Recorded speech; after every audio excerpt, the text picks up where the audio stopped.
Haha. Is this on? I think it's on. I think things are happening. Um, I didn't mean to press that button. I want this box to go away. Why won't this? It doesn't help when you've got transformers in the way on your desk. Optimus Prime, you can go stand over there. Right. Okay. What are we doing? What are we doing? Share. Copy.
Do do do. Is this actually? Sorry, I do apologize if anybody's actually watching. That was literally you've literally just spent the last yeah, because I think there's one person watching here. You've literally spent the last I don't know 2 minutes of your life uh, just chilling out, watching me share things on the internet. It's hardly exciting. Um, I've got a cup of tea because I'm old now, and tea is the way forward. What else can I do? Like, is it terrifying that what in the world is half this stuff? Like, I've gone to the share option, because obviously indulgent self promotion is obviously the way forward, and there is just some stuff on here I have never seen before.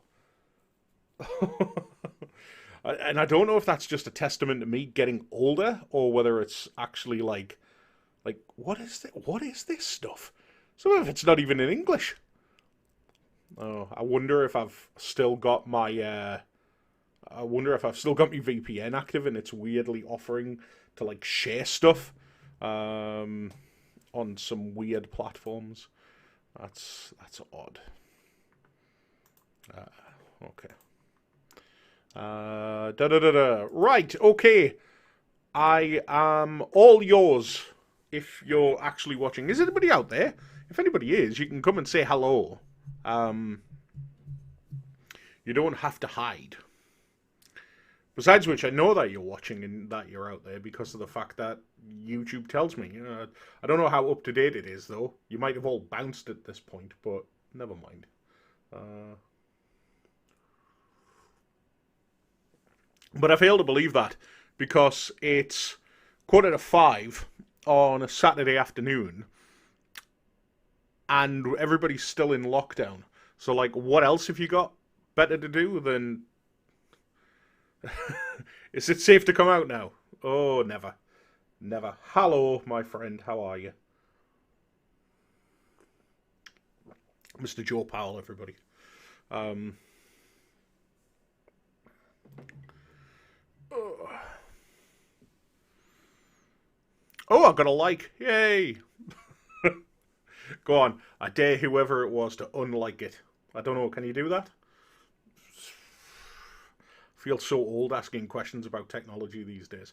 Look, I've got my DuckTales cup of tea, and that's all I need. Actually, it's not, because obviously all of the well, not all of the studio series, but most of the studio series arrived today, with the exception, obviously, of Hot Rod and Scourge, because it's not as if those are characters that anybody cares about.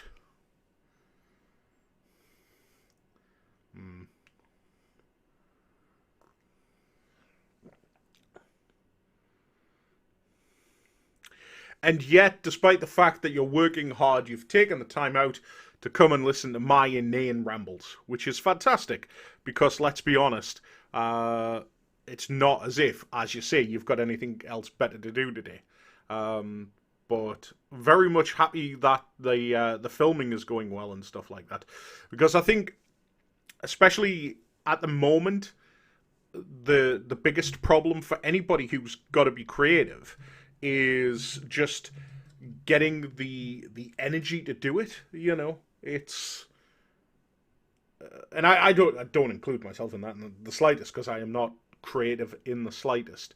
But multitasking, that's a lie. It's, no man has ever been able to multitask. Uh, don't know. Is that actually true? Like, I know it's obviously this thing of like men. I can't multitask. Like, I'm terrible at it. Like, I can't even read when there's like background noise. Because I get distracted. So like if the telly's on or any like, okay, so this is a like really weird thing, and you have no need to know this at all, but I'm going to tell you it anyway. So I'm terrible at multitasking. Like I say, I can't even read if there's like a TV on in the background. And if there's music on in the background, I still can't read. But if the music is actually coming through headphones, which you would assume is like making the music louder and giving it much more access to my brain, I'm fine with it. I don't know. I think it's years of sitting on a bus going into work reading comics that has like attuned my brain to say like, okay, if there's headphones on, you can listen to both the music and read the comic at the same time. But if it's independent of each other, no, I'm terrible at it.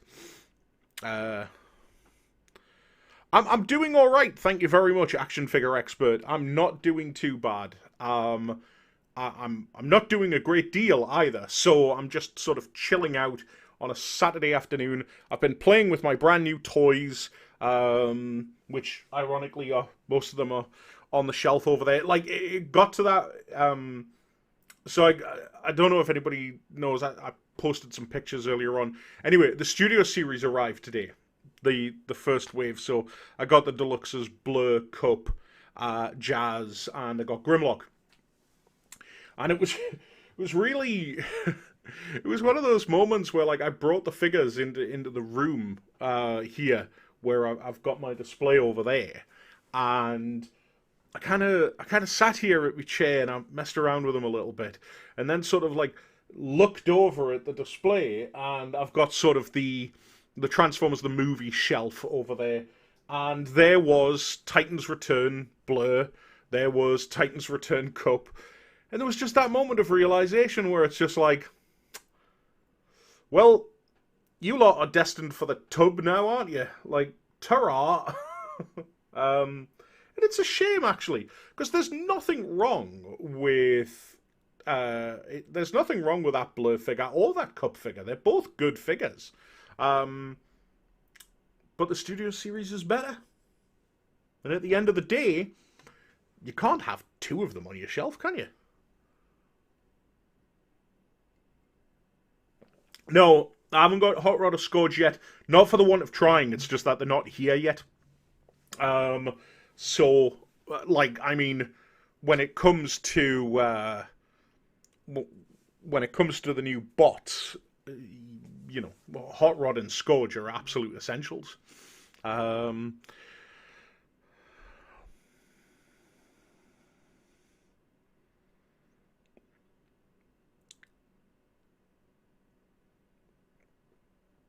I mean, to be fair, I with the studio series, like I thought Blur looked really really nice. I did. And Grimlock, I think Grimlock is cool just for the scale. Now, the problem I've got with Grimlock is that I don't like the fact that he's got zero articulation in his Dinobot arms.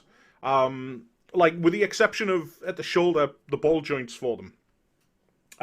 And as a result, he's just always got these like weird little hands. I mean, the T-Rexes, so that's cool. But I would have. I think we could have really had some. I think we really. Well, there's two things I think with Grimlock. One, we really could have had some articulation in those Dinobot arms, and there was no reason that Wheelie didn't couldn't have had knee articulation, so that he's not constantly like with these rickets. You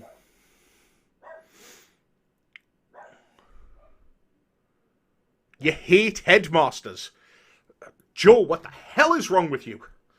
How can you hate headmasters? Headmasters are amazing.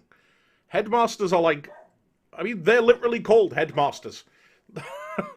Oh, no, I love headmasters. It's a robot with a little robot who's riding along in his head. This is excellent. These are amazing things.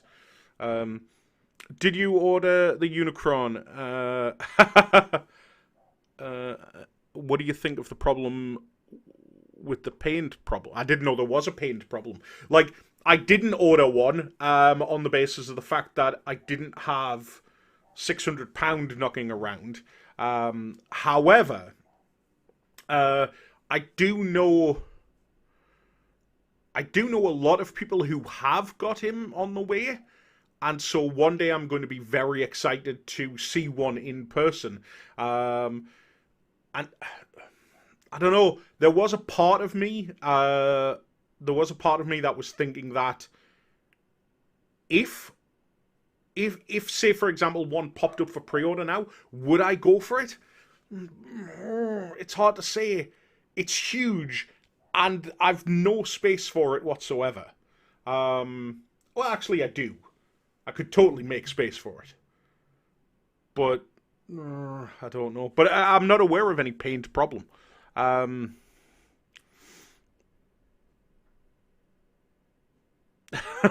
Yes, thank you, headmasters.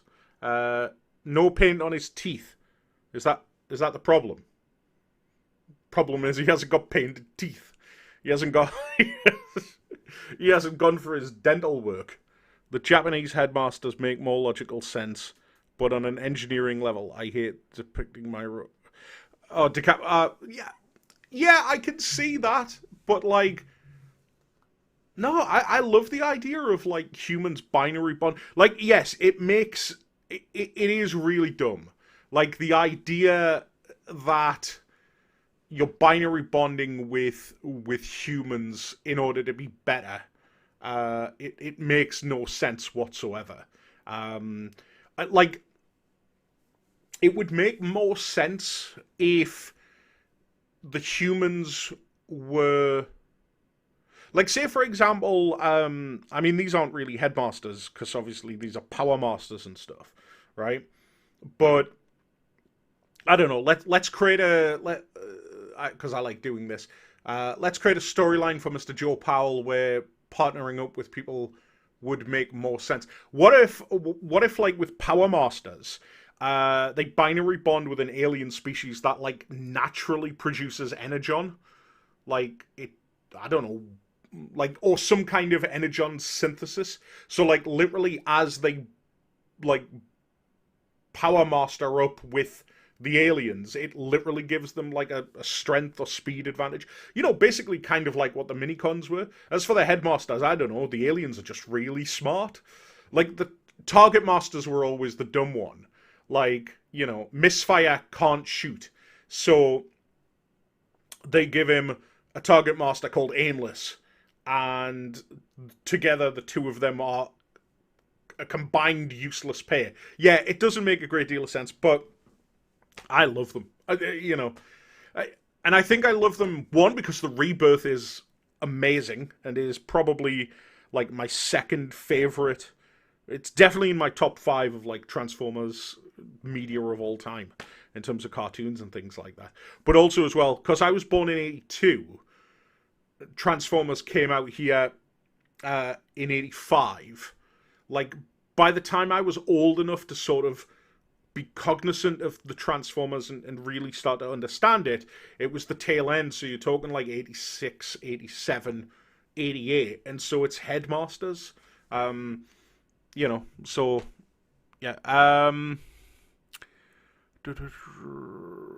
the minifigures are apparently not molded well. Apparently, loads of corners cut. Yeah, I saw the Galvatron that that it was like showing you like what they'd originally promised with the Galvatron and like what it actually is. That is quite disgusting, actually. Um, the fact that what I saw, and like I didn't really read the article or anything like that, but that literally looked like a blob of purple plastic. It could have been anything. Um, I guess, buyer beware. It's it is what it is. I'm sure when you bought Unicron 2 years ago, there was very much something in the terms of conditions which said product may not be as advertised. But when it comes to something like a tiny little figurine of Galvatron, yeah, come on, you would have thought they would have been able to nail something like that. Um, Unicron's robot lower jaw has no silver paint, and his paint mold is blue instead of yellow. Hmm. The Unicron has a bunch of paint apps that were shown at funding that haven't been done. The mole paint mold hasn't got the same paints and a bunch of details not done.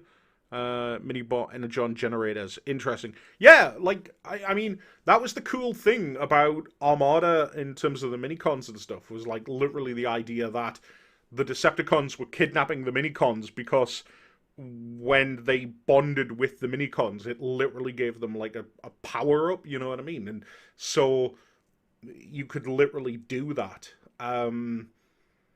The idea of combining with a biological person or whatever, or biological species for the giggles doesn't really make a great deal of sense. So you just give them something unique to them, I guess. Um,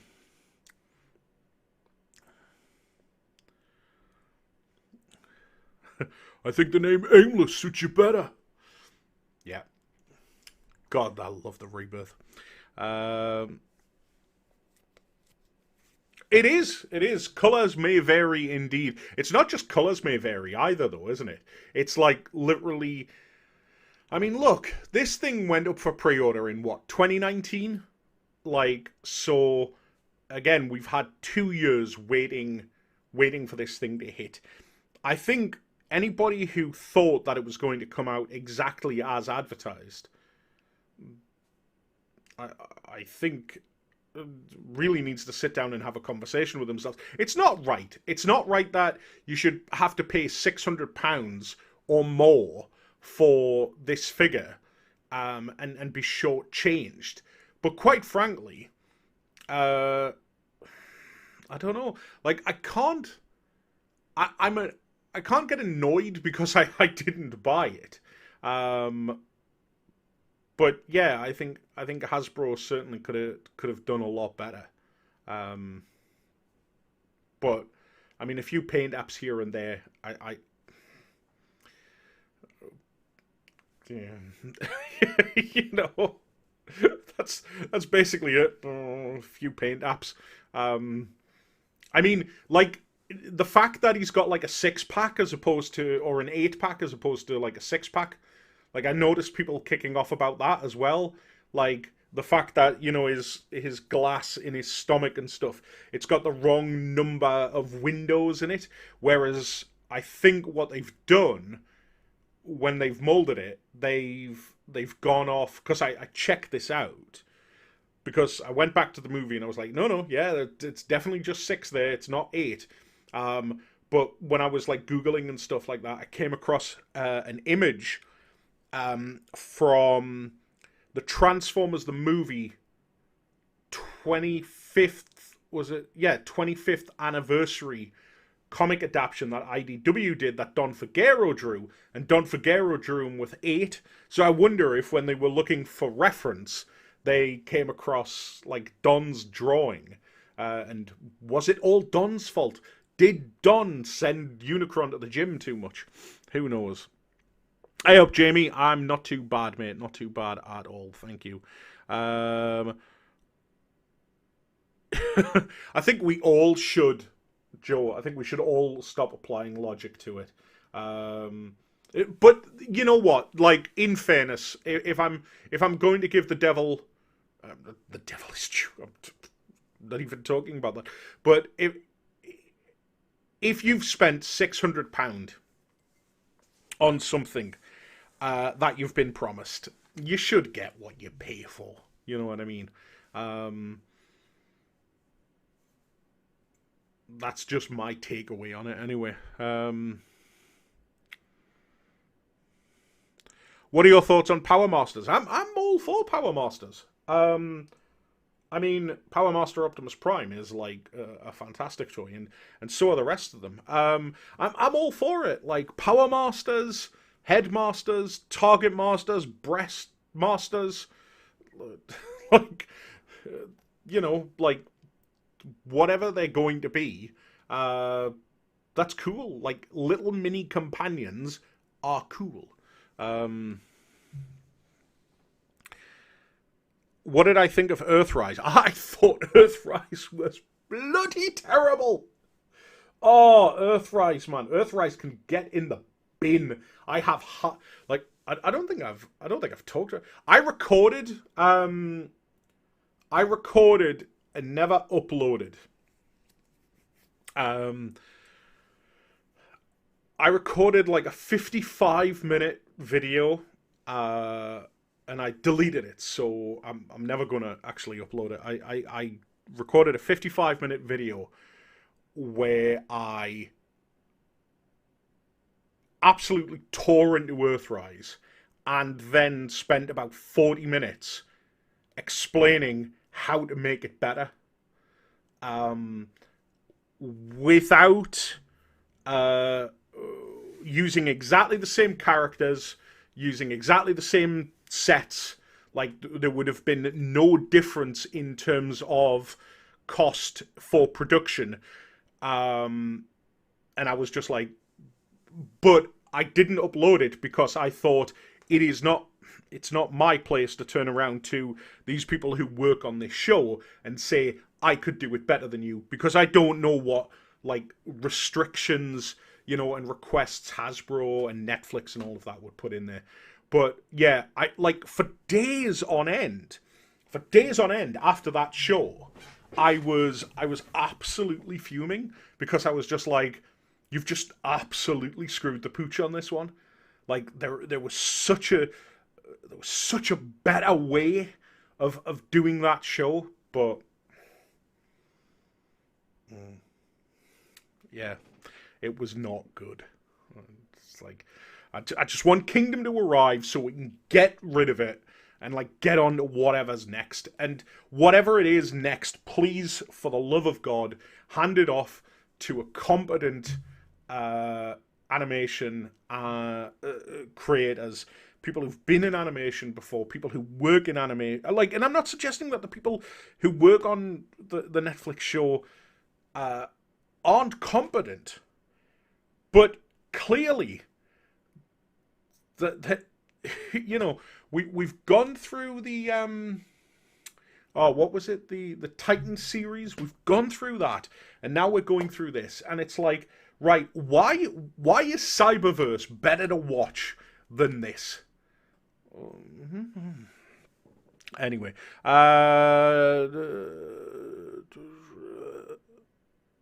Unicron is the tiny crappy Galvatron, then you've done well. Yeah, well, this is true. A Galvatron which is going to get lost anyway. It's just going to go in a bin. Nobody's going to have this tiny little Galvatron. Uh, do you think the Unicron Repro Label set will be sent in a box and not in an envelope? Well, that's true. Do you think whenever Repro Labels, like whoever runs Repro Labels, they're just like, they sit there, and as soon as the new thing pops up or something like that, or something like this happens, they're just like, cha-ching, at last, haha, we can make some money. Um, yeah, Earthrise, man. Oh god. I might do my Earthrise rant now. Who wants to hear my Earthrise rant? My favourite part of Earthrise was when I started puberty mid-battle. Oh, man. I forgot about that. Oh, the whole thing. Prime, just kill him. Like, just kill him. Just slaughter him where he stands. Shoot him in the face. Like, why is Optimus Prime so pathetic in that show? Like, I will not kill an unarmed man. You're at war. Like, you hear, like, you always hear about these noble stories, don't you? Like in wartime and stuff like that. There's always one story that like comes out about like two people on opposite ends, trapped in no man's land. They work together because they realize at the end of the day they're just human as a. But that's one story. The rest of it is a lot of people murdering a lot of other people. Just bloody kill him. And then what happens? He lets him go, and Megatron is evil. Oh, Jesus. My mate employed Joe to do a stop motion. It would have been so much better. Yes, it would have been. It would have been. And it would have been animated better as well. That's and Joe, please don't take that the wrong way. I'm not saying even Joe could do it because obviously Joe does an incredible job with these stop motions and stuff like that. But literally the fact that there is literally more movement in a stop motion made by one person on the internet as opposed to this budgeted show on Netflix. I enjoyed some of it, felt rushed. That's the problem. Why did it feel rushed? It was 6 episodes and nothing bloody happened for like 3 of them.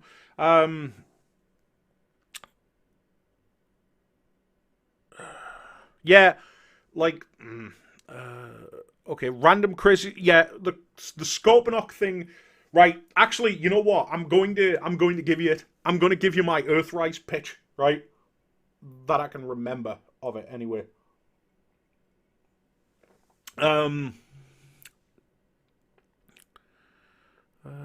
Unicron was a Kickstarter type thing they created. Yeah. Right. Okay. So here's my Earthrise pitch. Right. This is what I would do. Now, like I say, I can't believe I'm still angry about this. Maybe I've just been carrying this. Maybe this is the moment that I can take this bunch of bricks and put it down here, right? This is me getting my Earthrise issue off my chest, right? Here we go. And I'll probably forget half of it anyway. Right. The biggest issue that I thought Earthrise had was that it wasn't about anything, right? It was a bunch of different events that took place that really had no long-lasting repercussions, okay? So the whole thing with Decimus meeting the Quintessons for the first time, all of that stuff, all it did was lead to Cog's death. Yeah? Bearing in mind that everybody else, like Double Dealer and all of that stuff, were established within Earthrise itself. The only one that wasn't was Cog, right? And if you're telling me that the best thing you could do with the Quintessons is ultimately have them be the cause of the death of Cog, then you've got serious structural problems in your storytelling. Yeah? Because nobody cares about Cog. Right? So, here we go. This, like I say, I'm not really going to do anything in terms of messing around with like characters. I'm not going to turn around and say, oh, suddenly. Oh no, there was one thing. I want to introduce like one new character, but in order to do that, I would quite happily get rid of Double Dealer and all of his crew, right? Because you didn't really need them. So like I would sacrifice all of those models for one, right? And I'll tell you who that one is, right? So the structure remains relatively the same. In fact, episode one pretty much remains as is, all right? And the reason for that is because episode one I thought was quite good. Focus entirely on the Decepticons. We don't need to see the Autobots or anything like that, okay? And there was a couple of things that I would change. One is when Megatron is talking to the head of Ultra Magnus, okay? That is a feint, right? He's definitely talking to someone, but obviously it's so in episode one you would imply that he's talking to the head of Ultra Magnus. We will come back to that later. All right. Everything is going on. Project Nemesis is on its way. Blah blah blah blah blah. And Megatron is told we don't have enough energy. Blah blah blah. We need to shut this plant down. Right. This was my first thing. Right. Is turn Megatron into give Megatron a little bit more character. Right. I thought the best character in Earthrise was the peg-legged reflector dude, right? And I would have had that scene play out exactly as is, right? Megatron goes there, and you get to see from these three workers like how much in awe they are of Megatron. This is Megatron. This is the one that led the revolution. This is the one that saved us from a life of mediocrity and gave us this. And really drive home that idea that, look, Megatron, if you can give us what we need, if you can give us the materials that we need, we will work to the bone. We will literally die working for your cause because you were the one that promised us salvation. Right? Just really drive it home that Megatron was this big deal, right? Still have the same scene play out as is. Megatron goes in, he sees that everybody else is offline, right? And Megatron's like, right,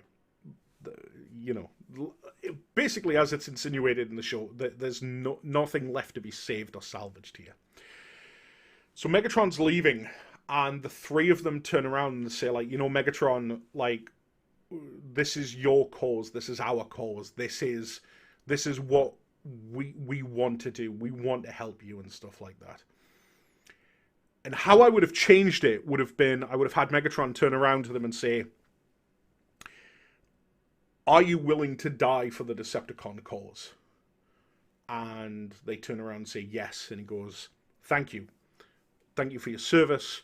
Thank you for being such loyal Decepticons. Thank you for reminding me what is important. And before he leaves, Megatron lifts his fusion cannon and shoots all three of them and kills them. And when he gets to the top of the hill and he contacts Shockwave, Shockwave says, Shockwave shut down the plant. And then Shockwave says, I will send a team in to scavenge any remaining Decepticons for Project Nemesis, to which Megatron says, delay that, there are no survivors. The idea being that Megatron knows what he's doing is wrong, ideally, and it's going against his ideals. But he's got no other way, and he doesn't want to see loyal Decepticons treated in such a horrible way, in the sense that the sparks are going to be ripped out and all of that stuff, right? Essentially give Megatron more to him, right? A bit more depth. He's really conflicted about this whole thing. I can't remember all of the whole thing, but the whole thing on Cybertron, I'll deal with the whole thing on Cybertron, then I'll deal with the whole thing on with the Autobots, right? Captures Elita 1, Chromia, and all of that stuff. Here is Project Nemesis. right? We're off. Megatron and his Decepticons go off. Shockwave stays behind. All right. Um, but after Shockwave stays behind, and he's still got Elita 1 and all of that stuff, um, Elita 1 and Chromia make some jab at him about the fact that, like, Shockwave was left, like, to rule over a dying planet. And he's just been basically given a death sentence because Megatron doesn't trust him. And basically Shockwave turns around and says, yeah, I've been planning for this, like, for forever. This was the plan. I wanted Megatron to leave me behind. Like, I've sown distrust. I have deliberately been harvesting Decepticons because I knew it would morally hurt Megatron. And because of that, he would not trust me and he would not want me on board. I do not want to leave Cybertron. I want to rule Cybertron. Elita 1, Chromia, and all of that stuff are just like, how in the world are you by yourself? Oh no, hold on a minute. What happened? No, they'd escaped by this point, hadn't they? Yeah, so he's got like one left. Was it Jetfire or... I don't know. He's got one person left anyway. Because they've escaped by this point. And he basically says, like, I'm going to take over Cybertron, blah, blah, blah, blah, blah. And they say, how are you going to do that? And this is where I thought they were going in the cartoon, but they didn't. They went for the obvious thing. Shockwave says, do you think it takes an entire race to power one shuttle? The Nemesis program was never about going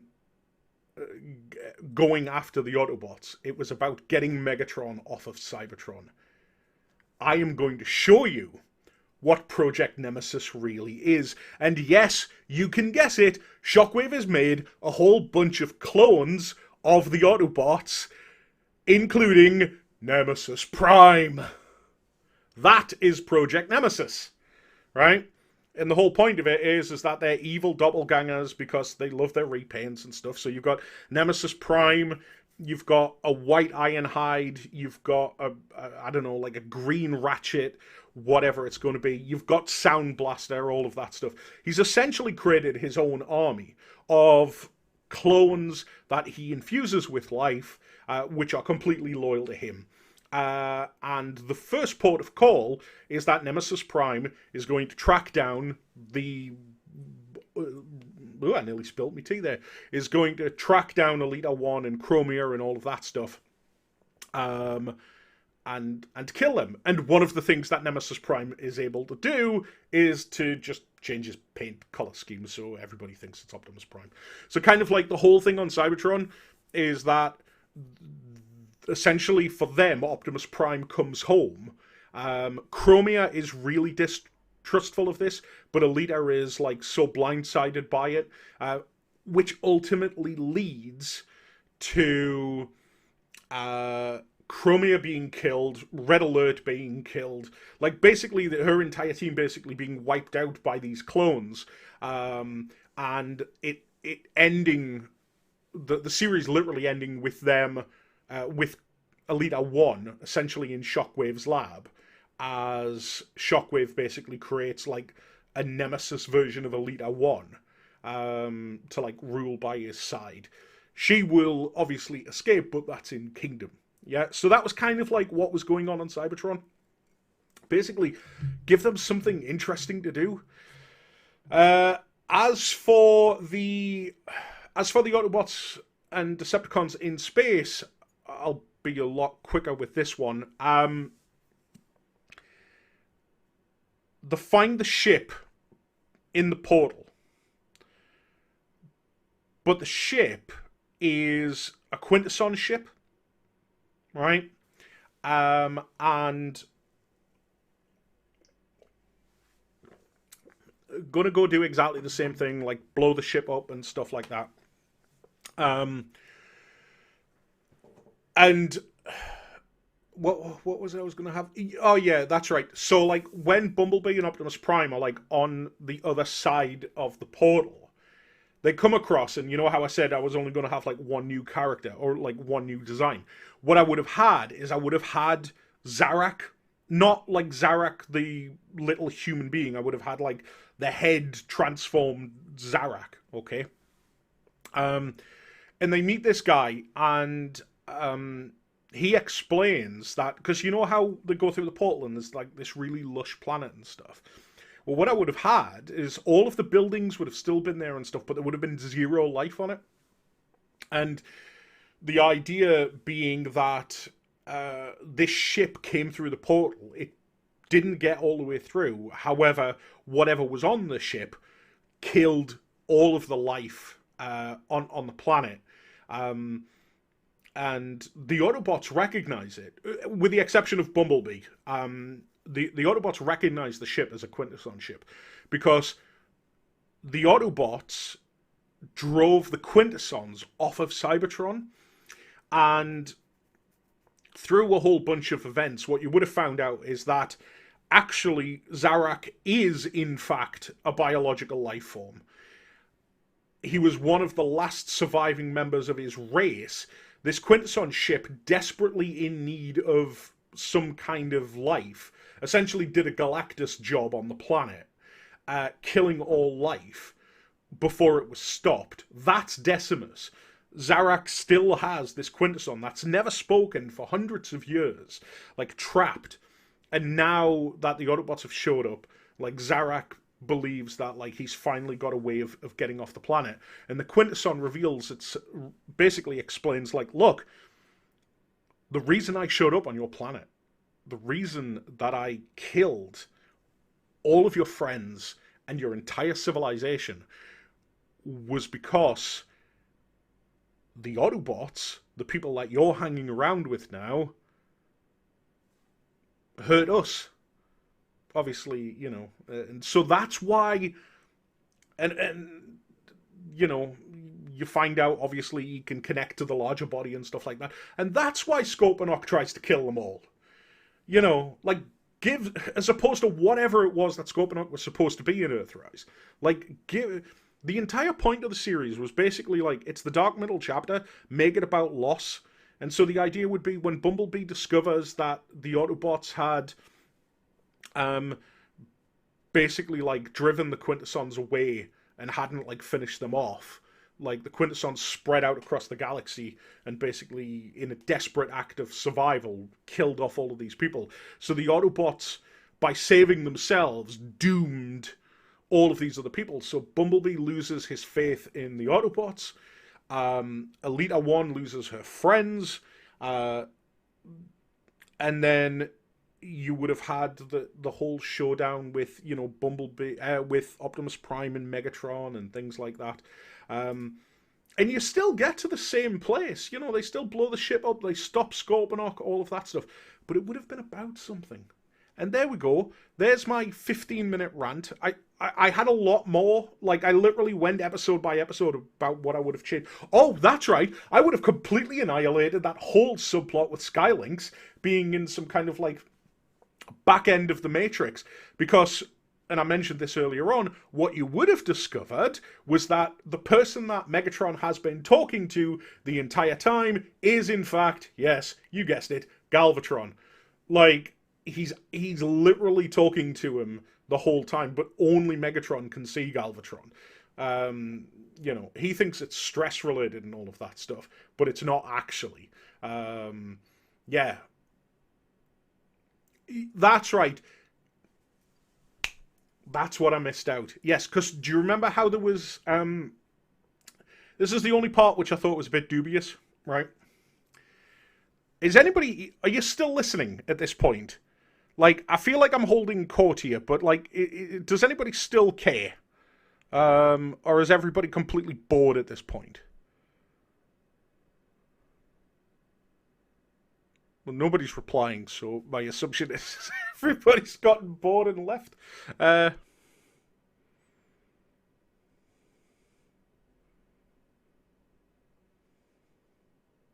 yeah, All right, okay. So this is what I would have done.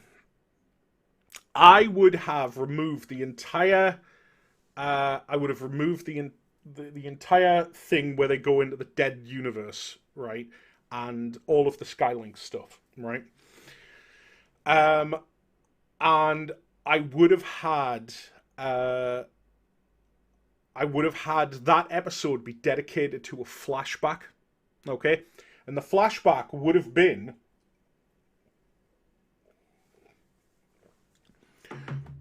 um, the flashback would have been the war on Cybertron against the Quintessons. It's the final days of the war, right? The Quintessons, like the tide has finally turned. The Transformers are finally in a position to like drive the Quintessons off once and for all. In fact, a lot of the Quintessons have already started pulling out. All right, and it starts the flashback literally starts with Ultra Magnus returning from his from mission with Elita One, and he goes to the what is essentially the High Command, which is Ultra Magnus, Optimus Prime, or Orion Pax. So it would essentially be Dion, Orion Pax, Alpha Trion, and Megatron, right? It's important that it's Megatron, right? And these are kind of like the four main pillars of the defense, all right? Uh, and they realize that Elita One isn't with them, and Magnus or Dion basically says that she's been captured by the Quintessons, and they're not sure how much time they've got left. Blah blah blah blah blah. And the idea behind the whole flashback thing was that after they rescue Elita One, Ariel, right? It has to be Ariel. There's a reason that it has to be these names and stuff like that. And you would have had this massive adventure where they go into the Quintesson ship, they defeat all of the Quintesson's stuff, they rescue Ariel, and all of that stuff. And without going into too much detail, because I can't remember it now all off the top of my head, but the idea being that when everybody came together as a cabal to like stop the Quintessons, they all agreed that they would have a hand in the future of Cybertron. But actually what ended up happening was that Megatron was pushed out. Orion was awarded the title of Magnus. Dion was awarded the title of Magnus. Orion was awarded the title of Prime. Ariel was awarded the title of Elita One. Megatron was essentially sent back to the back end of the Beyond, which was Kaon.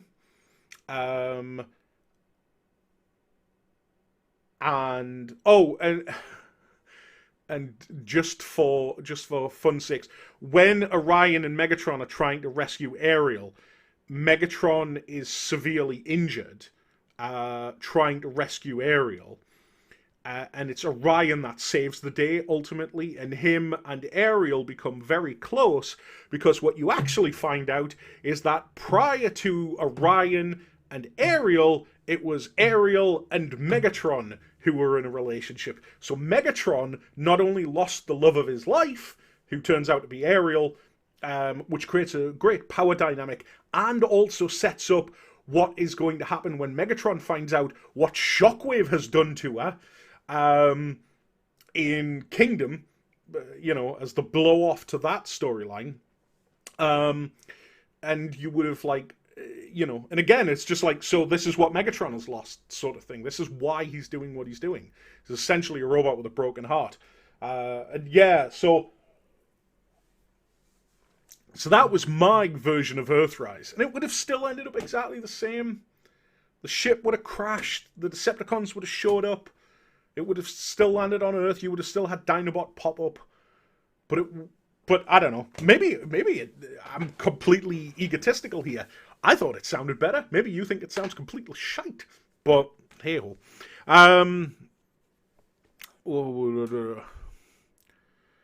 Uh, why call it Earthrise? It's not on Earth. The toy line is based around Earth modes, yet we see. Yeah, you know what? I literally had this conversation with a friend of mine yesterday. Um, yeah, absolutely. The toy line is, but it's quite clear that whoever was running the Netflix show didn't have the budget to do that. I think.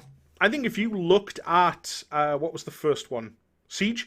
If you looked at Siege and you turn around and said, these people are going to get to Earth and it's going to be like modern day. You're delusional because there's no budget there for them to be able to populate a cartoon with humans and stuff like that. I mean, they can't even give Optimus Prime like his Earthrise vehicle mode. Like he's never going to get it because one, he doesn't need to because there isn't going to be any trucks around during the prehistoric era. Yeah, it's so cheaply done. That's the problem. This is why. This is why I really hate CGI cartoons, um, because the upfront cost of making these models and stuff like that is obviously very cost prohibitive. You can't just like drop a character in here, there, and everywhere. Um, but I guess it's still cheaper ultimately over the long term, over the long duration, than having each episode drawn by hand or whatever it is. But at least if you draw it by hand, you get a much more dynamic world. Look at Prime. I mean, like Prime came out what 10 years ago. Jesus Christ. Prime's like almost 10 years old. No, like I think it is 10 years old. But even that, even though it was like a high budget cartoon and stuff like that, like every time they went into town or whatever it is, like, you know, zero humans. They would fight in a desert, they would fight in a forest, they would fight in the Arctic. But they would never fight in a town where there might actually be people. You know, but if you watch cartoons from the 90s, the 80s, the early 2000s or something, these worlds are populated by people. Like, you know, it saddens me. It does. Where are we at? If you can remove entire subplots of characters, your entire story makes zero. Yeah, I agree, and I did. Yeah, what the hell was that whole thing with Scope and Okma? With Skylinks, man. Like, why did they have to like meddle with these characters? Why? Thank you very much. That was my rewrite. Like I say, it was a hell of a lot more detailed. Like I literally went episode by episode and like broke it down. These were like the bullet points, but I see the other day that the next live action movie is going to be Beast. If that movie ever gets made, I will be shocked. Not that there won't be another Transformers movie, just that I very much doubt it's going to be Beast Wars centric. Yeah, Orion stole his girl. Like, that's what I would have done. That was the only part that I was a bit dubious on, but I was just like, well, Megatron needs to lose something. Like, what if Megatron was like the spearhead of the resistance, and he got nothing out of it, and yet Orion and Ultra Magnus and Alita like really profited from it. You know, and it's like it's bitterness and rage and vengeance that's like driving them. Because who, you know, I know this is a dirty word and stuff like that, but it's the Winston Churchill effect. Like Churchill saves the world, sort of, right? He fights the evil, and he wins it. But once the war is won, what is he? Like, what is the soldier when he's got nothing left to fight? And that was kind of the thing with Megatron, is that the idea that, you know, he not deliberately, like, not, maybe deliberately, the fact that he starts the war again, a civil war, because he remembers that the only time that he has been of use in society was when he was called on to fight. Um, that was kind of like my take on Megatron. Um, a Wardorn Redux with a Quince as the bad guys would have been ace and would have given so much more depth. Yeah, absolutely. Like I've always said this. I am absolutely 100% a Quintesson creation story guy. I prefer the Quintessons having created the Transformers over the Primus story, because one is just a story that the Transformers are thrust into for no reason whatsoever. The other one is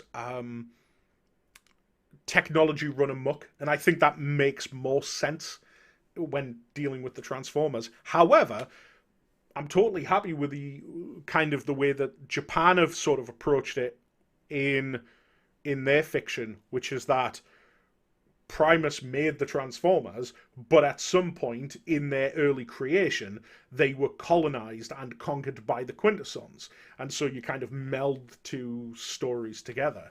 Like have the idea that, you know, maybe it is the Quintessons themselves that modify the Transformers to actually transform. Beforehand, they were just a robotic race, and it was the Quintessons that gave them that ability. So, you know, you needed both parts to create what you have today. Yeah, like that was it. Like it's not hard to write. It's not hard to write characters with motivations, um, because you just, even if you're a half decent writer, you just pinch good ideas from other people and just take the pieces and twist it and like I've always thought, and I'm not being boastful here or anything like that. I've always thought that I'm a much better editor than I am a writer. Like if you sit me down and say write a story, I'd be like, oh god, ooh, I don't know. But if you give me a story, a one that I don't like, I can usually go, right, here's how I would fix it. And again, that's why I didn't want to do the video, because it just sounded like me being totally egotistical. But now that I've said it and I've got it off my chest, and I feel a lot better. um,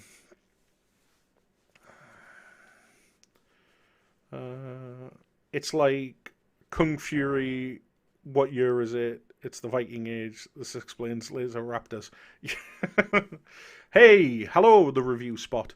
Um,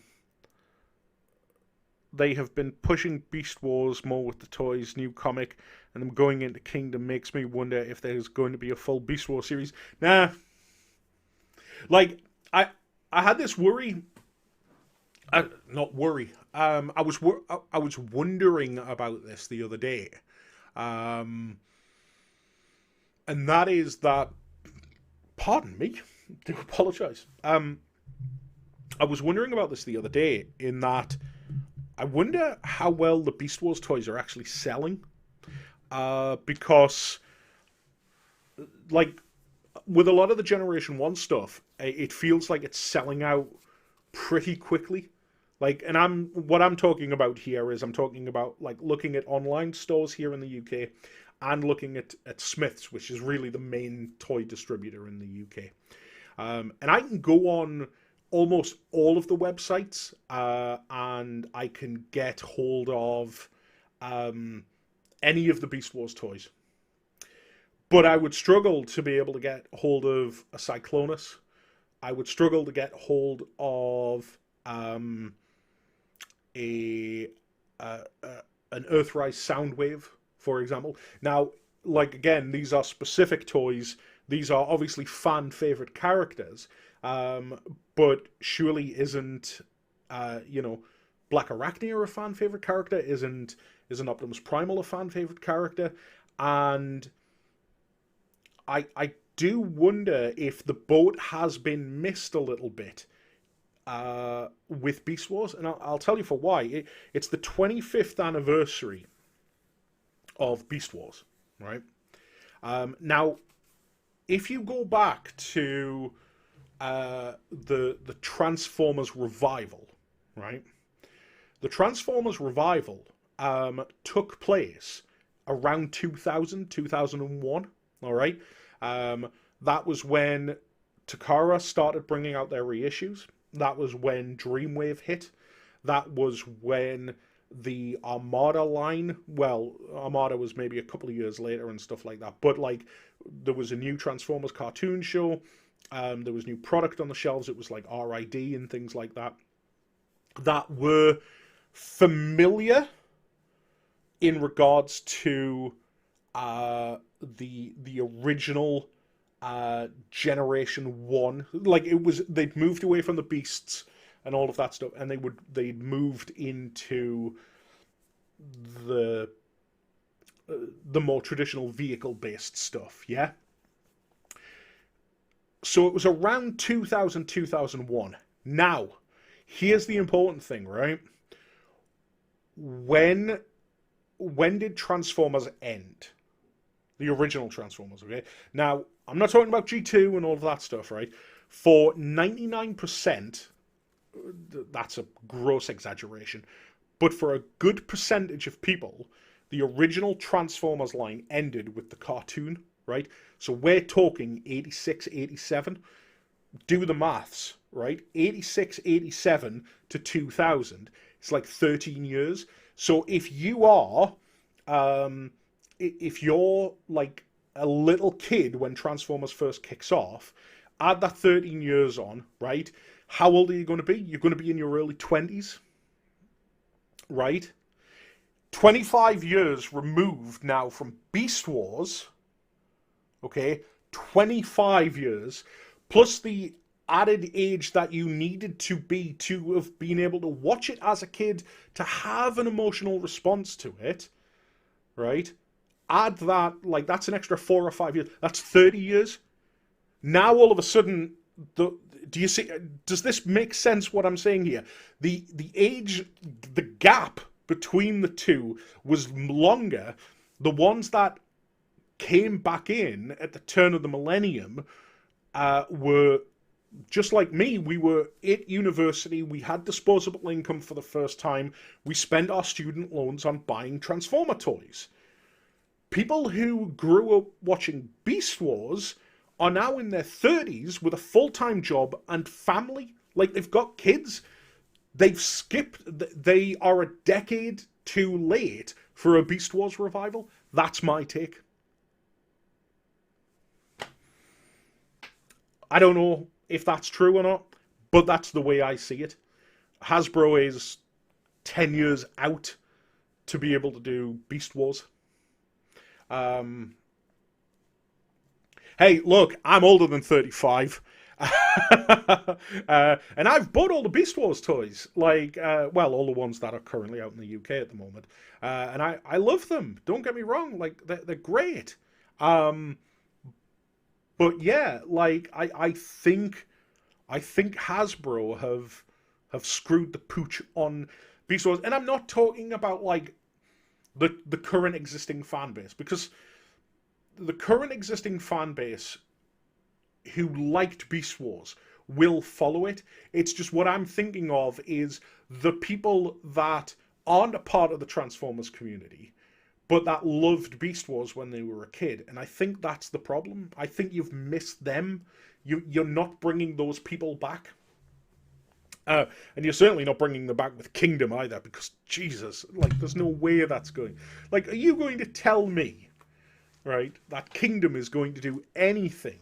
Like, even the worst of the worst Beast Wars episodes, the worst of the worst, is going to, like, be night and day compared to Kingdom. So yeah, that's why I think Beast Wars, this 25th, this Beast Wars revival, I think it's doomed to failure, unfortunately. And therein lies the dilemma, because this is why you will just get Generation 1 recycled again and again and again and again. I think the only way to break out of the genuine cycle of Transformers rehashing G1 now is when a movie studio turns around and says, yeah, we're not making another one. I think when a movie studio turns around and says, yeah, your movie's not really profitable anymore, like, we're putting you on the shelf, I think at that point, that's when Hasbro turns around and says, right, we need to, like, reinvent the brand. Possibly, you know. But that's just me. Because I would love that. I would kill for a Transformers show that is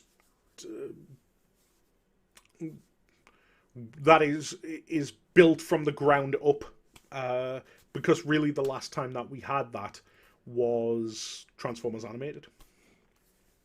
Hello. Beast Alliance is just a working title at the minute, yeah, and it's a terrible one. I would be very surprised if they actually did a Beast Wars movie because it would almost certainly flop.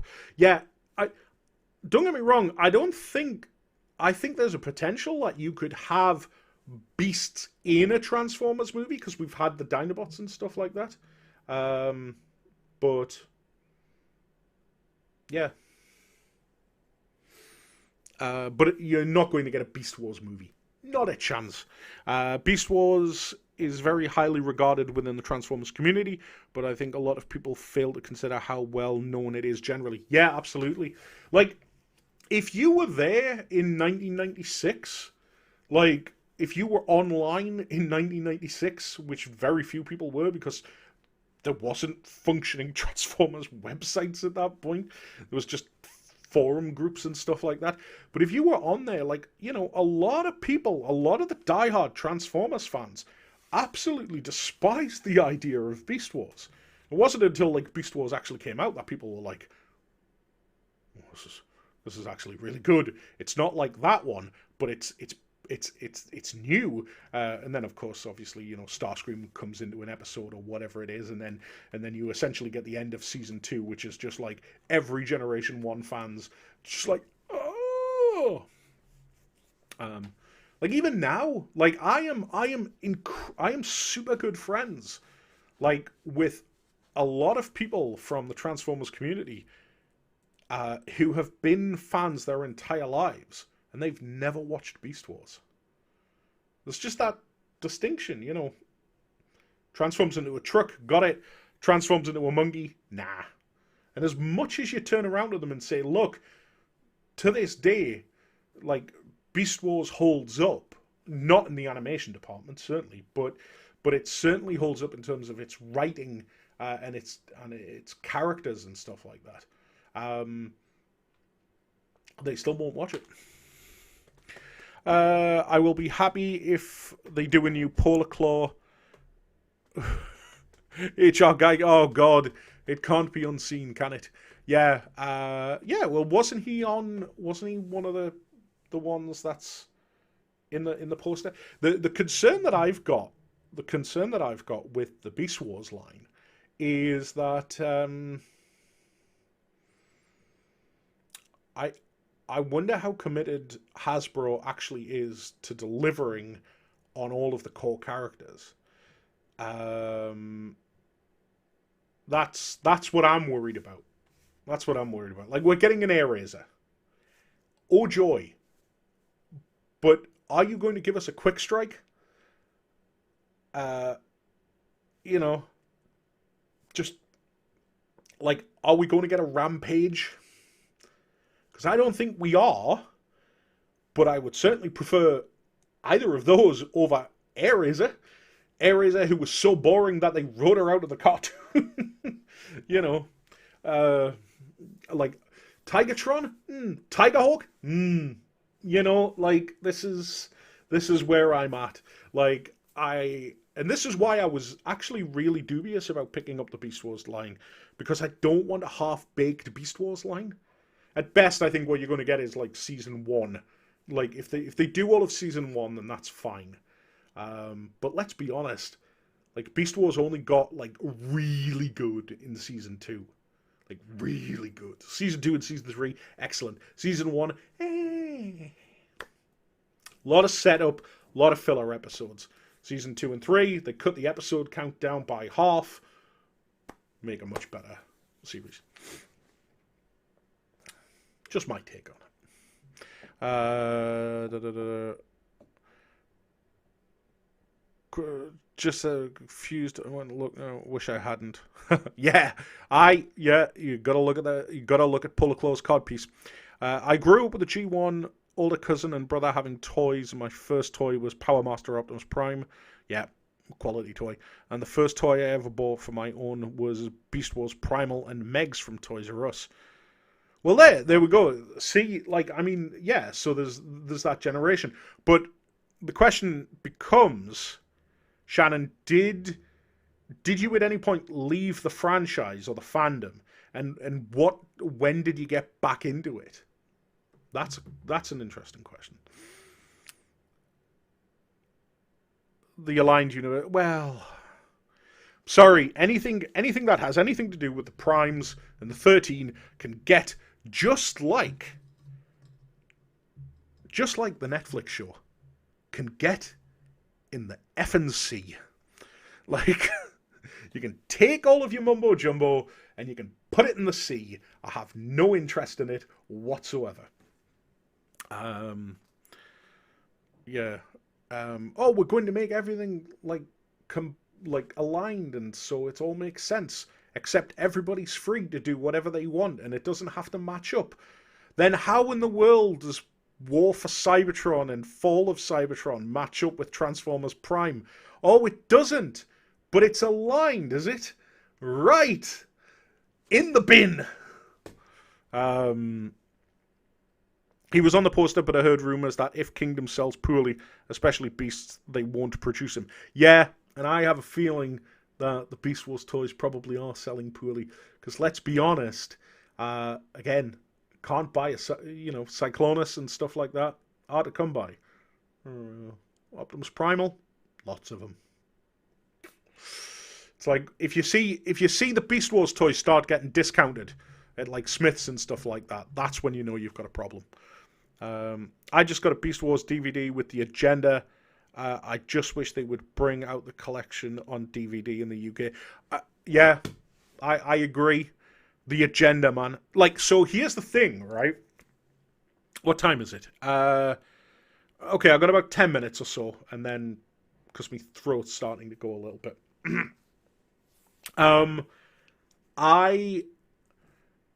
When I got back into Transformers in around 2000, I had no idea really about anything Beast Wars. Remember, this is like before the wiki and stuff like that.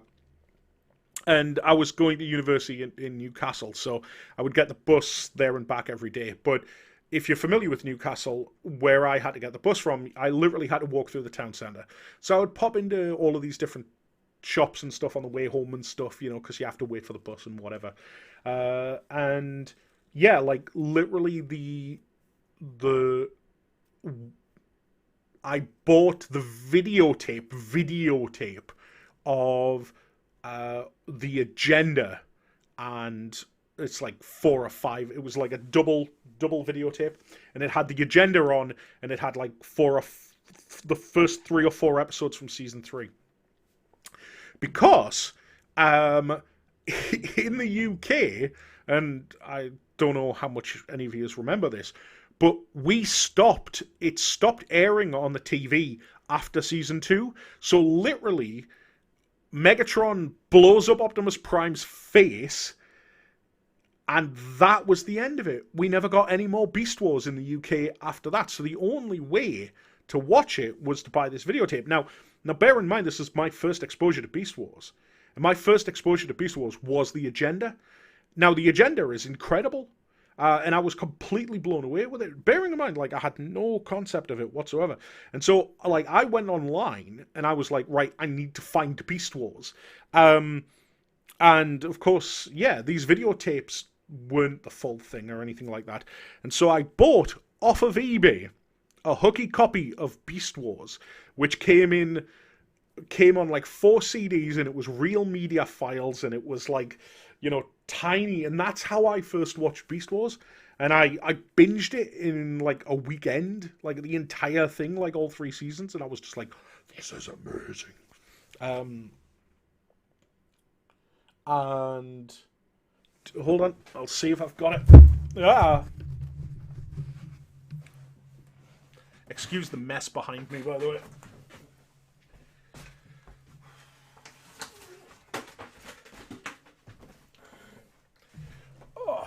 Um, and so, you know how we always. Sorry for. You didn't need to see the crack of my arse there. Um, this is like one of my paperwork folders. But it has this in, which is one of my most prized possessions. This is the agenda, the script of the agenda. So this was given away. No, it wasn't. Sorry, this was this was donated to a charity auction from Auto Assembly 2004, right? By Bob Forward, who was the one of the one of the series creators of Beast Wars, and the writer of the agenda. And this went up in a charity auction, and when I got to Auto Assembly 2004, this was obviously many, many years before I would start helping out at the conventions. I had a list of everything that I wanted. I had my money in my hand, and things like that. And you go through the door, and you're doing the registration, and they had the charity auction items up in the background, and one of them was this script. And I turned around to my friend Phil, who was with me at the time, and I said, this list is null and void now. I don't care if I don't come away with any toy. All I want is that script. So I didn't buy anything for the entire day, because I think the charity auction was like towards the end of the day. And so all of these toys that I wanted, I just saw them like going one after another, after another, after another. And it was me and another guy were like sat, and it was just like 1, 2, 3. It was like, I am not giving up here. Like, I am going to win this. And I did. And then what I've done subsequently is every time I've been fortunate enough to meet a Beast Wars voice actor, I've gotten them to sign it. So David K, Sue Blue, Bob Forward, Venus Terzo, Scott McNeil, Gary Chalk, so very, very, very lucky to have that. But yeah, that's one of my holy grails.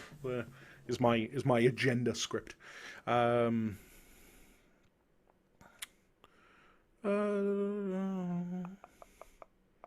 Where are we at? Truck or monkey, etc., etc. Exactly. No, I've been a fan all my life. Watch nearly all the series. Don't collect the toys anymore. Well, fair enough then.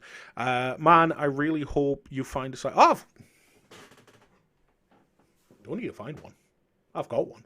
Just saying that he's hard to find. He is. I love him. I love him. Just I need Scourge. I need Studio Series Scourge, and then I need Kingdom Galvatron. Why haven't we seen these toys yet? Why? How come last year we got leaks all over the place, but now there are no Transformers being leaked at all? I need Galvatron. That's what I mean. The opportunity for Aligned Universe would have been huge. But yeah, like if you're going to give creators, and I've always said this, and I appreciate why companies don't do it. if you're going to give creators the opportunity to create, then let them be creative. Don't try and shoehorn them into something else. I remember when I got my Optimal Optimus, it came with a VHS Optimal Solution, where you see that episode, mind blown. As a Beast Wars fan, what figure would you say is an absolute must-have for any collector? Like, we're talking like the original Beast Wars line here. What is an absolute must?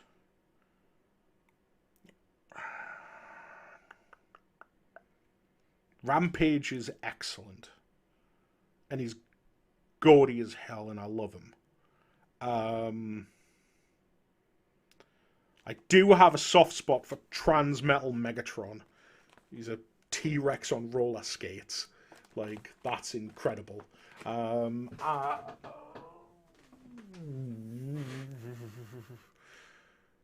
Yeah, those ones are great. Like, I really like them. Quick Strike, it's a super fun toy. I love the fact that his tail / arm / neck / snake is entirely articulated. That's great.